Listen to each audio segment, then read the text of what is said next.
Isang napakabisa at napakalakas na paraan, mag-wish gamit ang number 888. Ito po, napakalakas na araw upang mabilis mong matupad ang iyong pangarap, bahay, lupa, at savings. At guys, ito po ay magdala po ito ng malaking halaga sa inyo. Magtiwala ka at maniwala ka sa universe. I-claim mo na mga kaswerte kung ano man ang iyong pangarap.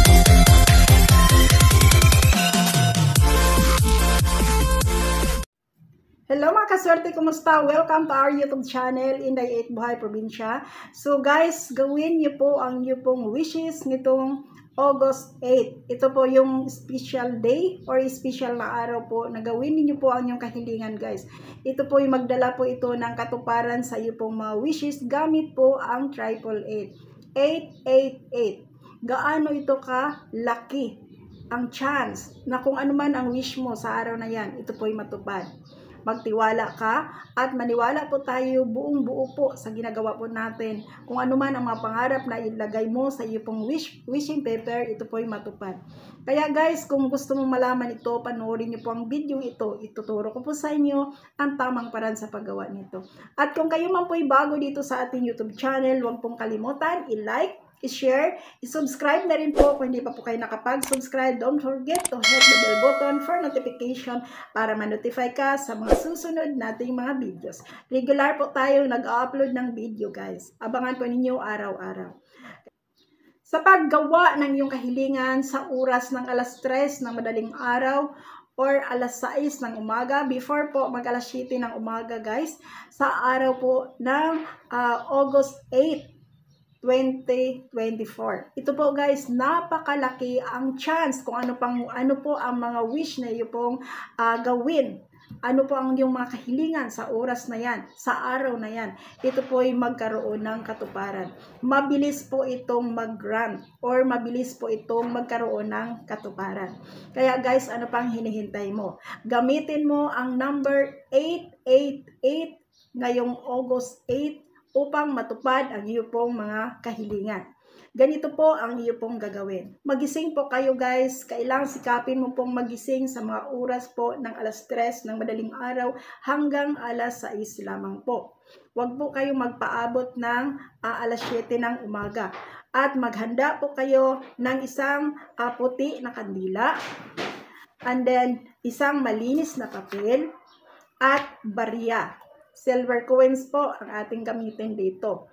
Kung mayroon po kayong gold and silver coins combination po, yung 20 pesos dito sa Pilipinas, ayan, yan po ang gamitin mo. Pero kung wala, okay lang din, silver coins po. Kung nasa ibang bansa po kayo, gumamit po kayo ng silver coins po kung ano yung mga silver coins mo dyan. No? Ayan, kailangan din natin dito ang perfume. Guys, ang perfume po guys, mag-attract po ito ng positive energy. So ngayon po guys, no, gawin mo po ito pagising mo ng umaga. Kung magising po kayo ng alas 3 ng madaling araw, ito po yung oras na yan, pinakamagandang araw at pinakamagandang oras na gawin po ninyo ang iyo pong kahilingan. Okay po, so ngayon, kung mayroon kayong cinnamon powder, i-ready mo na rin ang cinnamon powder. Pero kung wala guys, okay lang din, okay? And then, ito po guys, ang gagawin po ninyo. Dito po sa papel na ito, isulat po ninyo dito ang inyong kahilingan. Pero before kayo gagawa ng inyong kahilingan or magsulat ng inyong kahilingan, sindihan mo muna ang kandila. Okay, sindihan mo yung kandila mo and then ilagay mo dyan sa harapan mo. And then magdasal ka muna ng isang Ama Namin at isang Maghimaya ka Maria. Okay? Isang Ama Namin, isang Maghimaya ka Maria at isang Mito Ako. Yun, magdasal ka muna. And then guys, pagkatapos mo nag-pray, hilingin mo muna sa Panginoon na i-cover yung iyong area, no? Kailangan po may protection po kayo. Hilingin po nilang taimtim, guys. Guys, pwede rin kayo magbasa po ng isang verse po ng Bible, okay? Basta yung oras na yan, magdasal ka ng taimtim. Pagkatapos po ng iyong prayer, ayan, isulat mo na dito ang iyo pong lahat ng iyong kahilingan. Kung guys, nag-wish po kayo na magkaroon ng napakagandang bahay, isulat mo po dito. I-ano mo talaga guys, magandang bahay. Ayan. And then isipin mo po, habang sinulat mo po yon, isipin mo po, ano yung hitsura ng bahay na gusto mo. Parang i-picture out mo sa isip mo na yun pong bahay na gusto mo. And then, magarang sasakyan. Kung ano yung sasakyan na gusto mo.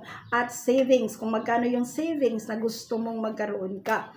Okay? And then, pwede mo rin guys, habang sinulat mo po yung savings, kung magkano, guys, isipin mo po, nakatanggap ka ng pera na talagang ang laki. Okay? And then guys, kung isa kang mananaya, pwede mo rin ilagay dito guys, no? Na ito yung gusto mong pera na matanggap mo or darating sa'yo. Kahit magkano po. Mayroon nga tayong isang kaibigan guys, dati walang-wala siya. Pero bigla pong nanalo ng luto. Nanalo siya ng 51 million, no? Kaya walang imposible. So isulat mo lamang dito po. Pagkatapos mong nasulat ang iyong wish dito guys, ang iyong pangalan. Huwag kalimutan yung pangalan and then permahan mo. Pangalan, then permahan mo. Pagkatapos, i-write mo or i-drawing mo dito sa lahat ng iyong kahilingan, i-drawing mo po dito ang number 8 na 3. Ayan. Mula dito hanggang dito, lakihan mo po ang pag-drawing ng number 8 na yan. Bakit ang number 8? Ang number 8 po ay infinity na number. Ibig sabihin, kung mayroon kayong blessing, mayroon kayong darating sa'yo na swerte, hindi siya matapos. No? So, walang katapusan po. So, ayan, pagkatapos mo pong na-drawing na dito guys, ang number 8 na 3, ayan, ang next na gagawin nyo guys, huwag pong kalimutan ang pizza guys, kung kailan mo po ginawa itong wish mo, isulat mo lang dito, August 8, 2024. Ayan. And then, pagkatapos po guys, isprehan mo na po yan. Isprehan. Ito po. Kahit anong klaseng pang-spray. Pwede cologne, pwede po ano. Isprehan mo siya guys. Ayan. Alam po ninyo guys, ito pong amoy ng pabango. Ito po ay nag-attract po ito ng positive energy. So, kailangan natin ang positive energy para matupad ang ating wish. Ayan. Kung mayroon kang cinnamon powder dyan, pagkatapos mong na-sprayhan ito, lagyan mo siya ng cinnamon powder. Kung wala pong cinnamon powder guys, pwede na din, wala. So next, ang barya po guys, bago po ninyo ito gamitin ang barya, kailangan po painitan mo muna ito ng kandila para ma-remove yung negative energy na mayroon po dito. Okay? Ganyan mo lang siya sa kandila na mainit. Okay? And then, pagkatapos guys, ilagay. Ayan guys, nandyan na. Nailagay mo na dito ang barya. Next po, huwag mo munang tupiin yan guys. And then, mag-wish ka dito ng time team. No? Lahat ng aking mga pangarap, matupad. I believe the power of the universe to grant my wish. I believe the power of the universe. Magkaroon ako ng magandang bahay. Pagbanggit mo magandang bahay, i-picture out mo sa isip mo kung ano yung bahay na gusto mo.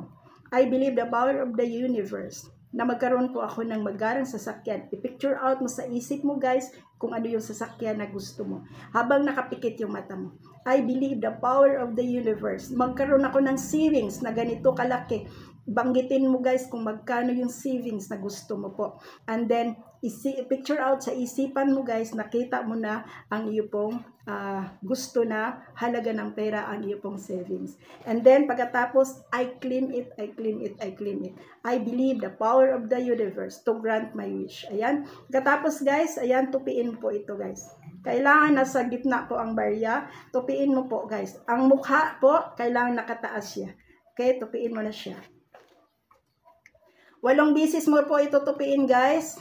Ayan, 8 bisis po. Guys, sa pagtupi po, kung saan yung iyong wish, nandito po sa loob. Okay, ganyan. Then, ayan.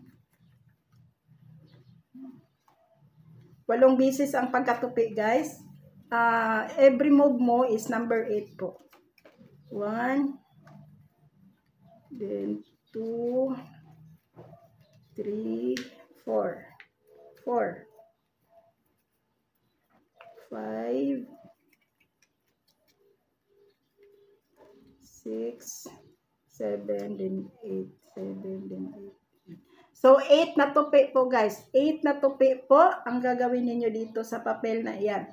And then, pag natupi na po ito guys, Dito po, sa labas, guys. Ayan, permahan mo siya, guys. Ayan, permahan mo dito. Permahan uli. Okay? Ayan, may perma siya. Perma mo sa labas. And then, guys, ito po, guys, painitan mo ito sa kandila dyan. Ayan. And then, habang pinainitan mo po ito sa kandila, guys, ayan, isipin mo po, guys, isipin mo lahat ng iyong pong wish, nakita mo, at isipin mo po, lahat ng iyong wish ay nandyan dyan na. Andyan na, nangyayari na, lahat ay nandyan dyan na po. Ayan, painitan mo lamang iyan, guys, ng kandila. Pagkatapos nito, guys, magpasalamat na po kayo. And then, ilagay mo po ito sa iyo pong pitaka. Itago mo po ito sa iyong pitaka. Huwag mo na itong buksan kahit kailan. Okay? Ito po, guys, ang sekreto sa paggawa po ng kahilingan nitong August 8 gamit ang 888. Sana po nakatulong po sa inyo, guys, ang ating sekretong pampaswerte nitong araw na ito. At sana po, guys, no, isa ka sa mag-success dito. Positive lamang. Kahit ikaw ay senior citizen, huwag kang mawala ng pag-asa, guys. Marami po ang biglang nagbago ang buhay. Bigla po. Dahil sila po ay positibong tao. Kaya magdasal tayo, positive, and then focus tayo, guys, sa mga araw-araw nating ginagawa. Kung kaya pa nating magtrabaho, trabaho po tayo. Pwede tayong mag-online business. Okay? Ayan, sana po matulungan po kayo sa ating topic ngayon. At kung ito po ay sa tingin po niyo gusto mo nang gawin, gawin niyo po ito sa araw po ng August 8. Huwebes po yan at 2024. 888. I-enjoy po natin, guys, ang paggawa sa pampaswerteng ito. Ito po ay magdala po ng positive energy sa iyo. Thank you so much, guys, at lagi po kayong mag-ingat. Huwag kalimutan i-like, i-share, subscribe na rin po. Kung hindi pa po kayo nakapag-subscribe, don't forget to hit the bell button for notification po para ma-notify ka sa next nating mga videos. Lagi nating tandaan, guys. 888 ngayong August 8. Thank you so much. God bless po.